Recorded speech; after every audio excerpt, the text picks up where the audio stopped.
Par exemple, pour l'atome d'hydrogène, les orbitales 2s et 2p ont la même énergie. On dit qu'elles sont dégénérées. Mais pour les autres éléments, les atomes qui possèdent plusieurs électrons, ces deux orbitales ont des énergies différentes. Il en est de même pour tous les niveaux d'énergie où l'ensemble des orbitales d'un même niveau ont des énergies différentes.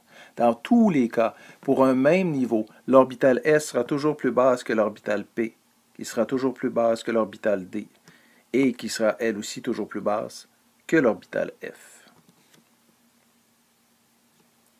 Avant d'aborder l'ordre de remplissage des orbitales, on doit énumérer trois règles qui nous permettront de mieux comprendre comment on en arrive à écrire la configuration électronique, soit la disposition complète des électrons dans un atome. Ensuite, on fera ensemble quelques exemples pour essayer d'illustrer tout ça. Première règle. Chaque orbitale ne peut contenir qu'un maximum de 2 électrons. Les 2 électrons doivent avoir aussi des nombres de spins différents, soit plus une demi ou moins une demi. C'est ce qu'on appelle le principe d'exclusion de Pauli. En conséquence, 2 électrons ne pourront jamais avoir les mêmes 4 nombres quantiques. Règle numéro 2.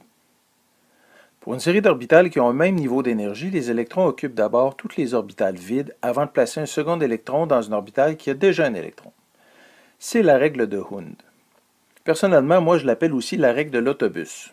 Bon, vous ne trouverez jamais ça dans aucun manuel, mais le principe, c'est qu'on a tous tendance à aller s'asseoir sur une banquette inoccupée avant d'aller s'asseoir à un endroit où il y a déjà quelqu'un dans un autobus, vrai?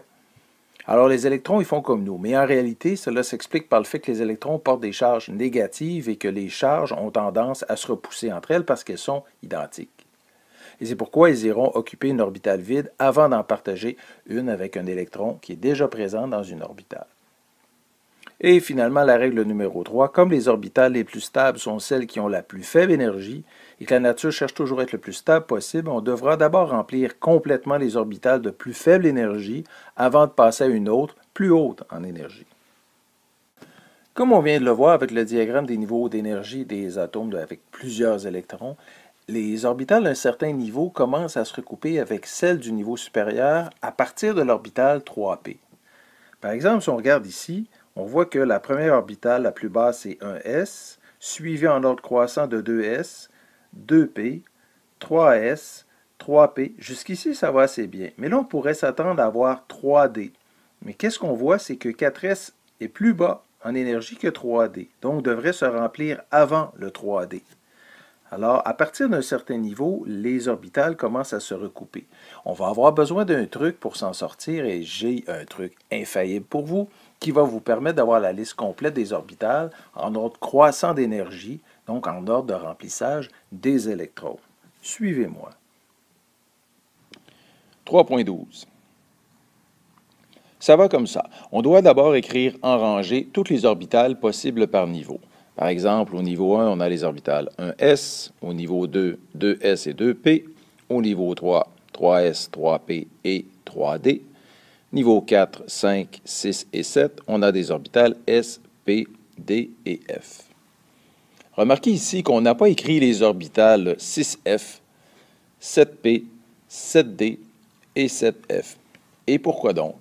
En fait, c'est une raison très simple, c'est que les éléments que l'on connaît aujourd'hui ne contiennent pas assez d'électrons pour pouvoir remplir ces orbitales. Les seules orbitales qui contiennent des électrons sont celles présentées dans ce tableau.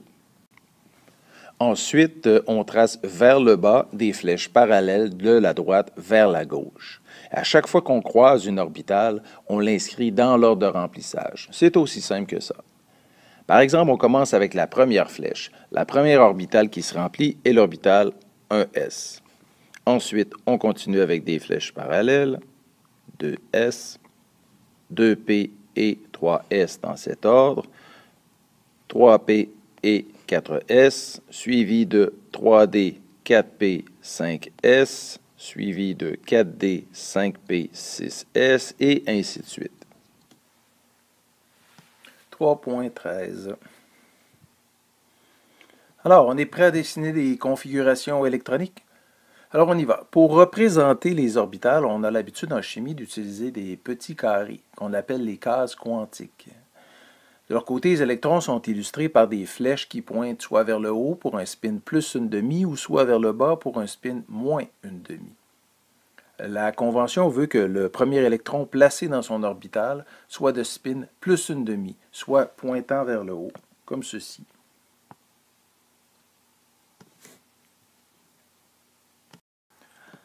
Voyons voir ce que ça donne si on essaie d'écrire la configuration électronique ainsi que les cases quantiques pour le soufre. Selon notre tableau périodique, le soufre a le numéro 16. Ça signifie qu'il contient évidemment 16 protons, mais comme il est neutre, il doit aussi contenir 16 électrons. Alors pour connaître les orbitales dans lesquelles ces 16 électrons seront placés, on va utiliser le truc que l'on vient de voir.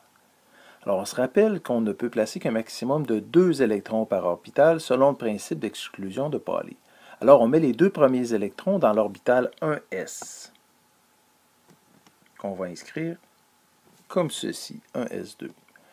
Ensuite, on en met deux autres dans l'orbital 2s, 2s2, et ensuite 6 autres dans les trois orbitales 2p.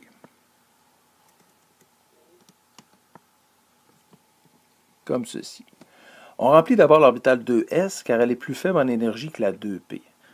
Jusqu'ici, on a placé 2 plus 2 plus 6, soit 10 électrons. Il en reste donc 6 encore à placer. On est rendu à l'orbitale 3s qui, elle, peut placer 2 électrons, ce qui fait qu'il nous en reste 4. Les 4 derniers à placer seront placés dans l'orbitale 3p selon l'ordre de remplissage. On a ici placé nos 16 électrons. Quand on écrit une configuration électronique comme c'est le cas dans votre tableau périodique, on utilise la notation suivante.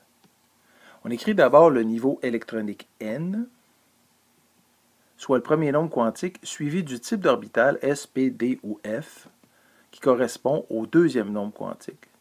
En exposant, on indique le nombre total d'électrons qu'on a placés dans ce type d'orbital. Rappelez-vous qu'il y a 3 orbitales P qui peuvent contenir chacune un maximum de 2 électrons, soit 6 au total. C'est pourquoi 2P4 est possible, mais 2S4 ne le serait pas, parce que S n'a qu'une seule orbitale qui peut contenir qu'un ou 2 électrons. Pour en revenir à la configuration du soufre qu'on vient de trouver, elle s'écrit ainsi. 1S2, 2S2, 2P6, 3S2 et 3P4. Représentant en case quantique, on obtiendrait quelque chose comme ceci. Rappelez-vous qu'on doit placer un électron de spin plus une demi dans une orbitale avant d'en mettre un second et passer à l'orbitale suivante. Et rappelez-vous aussi qu'on remplit toujours toutes les orbitales d'un même type avec un premier électron avant d'en mettre un second, la fameuse règle de l'autobus. Alors, on y va. 1s2 s'écrirait comme ceci. Premier électron, spin positif. Deuxième électron, spin négatif. Même chose pour 2s2. Un premier, un deuxième électron. Dans le cas de 2p6, on commence par un premier électron, spin positif. On voit la règle de l'autobus dans la case vide avant de remplir avec un second électron, parce qu'on n'a plus le choix, pour se rendre à 6 électrons dans les orbitales 2p. 3s2, on fait comme on a fait pour 1s2 et 2s2, c'est-à-dire un premier électron de spin positif suivi d'un second spin moins une demi. Et 3p4, premier électron spin positif, on va dans l'autre case, la règle autobus 2, 3 électrons, et comme on a 4 électrons à mettre, on n'a pas le choix, le quatrième revient ici avec un spin négatif. Toutes les configurations se trouvent de la même façon. Mais remarquez que sur votre tableau périodique, puisqu'on est limité par la grosseur des cases, on n'écrit que les électrons supplémentaires à ceux qui forment le gaz rare précédent. Par exemple, pour le soufre, 1s2, 2s2 et 2p6 ne seront pas inscrits, mais remplacés par le néon entre crochets, qui a lui-même la configuration 1s2, 2s2 et 2p6. Une petite chose avant de terminer cette section sur les configurations. Malheureusement, il existe certaines exceptions qui ne suivent pas l'ordre de remplissage habituel. Dans le cadre de ce cours, on n'en voit que 2, soit les éléments des familles du chrome et du cuivre.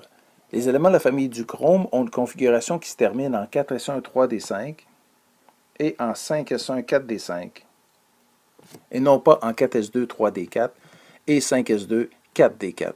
Ceci s'explique par le fait que les orbitales de niveau inférieur, toutes à moitié remplies, seront plus stables que si une des orbitales est laissée vide, comme c'est le cas en D4. Notez que le tungstène fait exception à l'exception.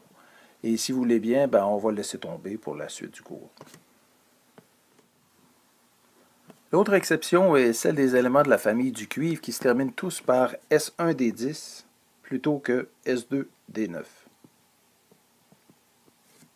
La raison est encore que les orbitales de niveau inférieur sont plus stables si elles sont complètement remplies avant de passer à un autre niveau. Et comme les orbitales 3D et 4S sont assez proches en énergie, le transfert d'électrons se fait assez facilement.